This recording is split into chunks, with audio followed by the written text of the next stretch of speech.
पैसे तुमचे, अकाउंट तुमचं, ट्रेड करणारा दुसरा, लॉस झालं की सगळं विसरा. असंच काही एका माझ्या मित्रासोबत झालेला किस्सा आहे. व्हिडिओला नक्की शेवटपर्यंत बघा.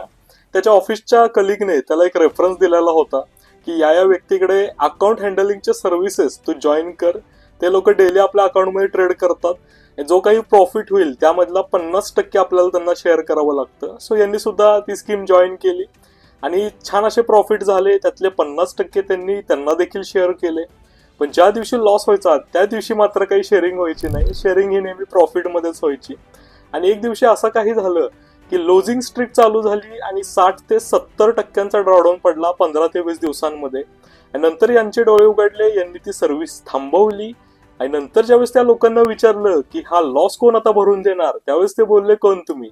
सो असा भन्नाट किस्सा त्यांच्यासोबत घडलेला आहे. एवढे हायली एज्युकेटेड लोक अशा स्कॅम्सला कसे काय बळी पडतात हाच मोठा प्रश्न आहे. आणि तुम्ही देखील अशा कोणत्या अकाउंट हँडलिंगच्या सर्व्हिसेसच्या मागे पळत असाल तर आत्ताच सावध व्हा, कारण ह्या सगळ्या गोष्टी ह्याच नंतर ना आपल्याला अडचणीत आणतात. आणि जे काही कष्टाने कमवलेले पैसे आहेत ते शेवटी आपल्याला लॉस मध्ये घालवावे लागतात. यावर तुमचं काय मत आहे मला नक्की कमेंट करून सांगा. ओके.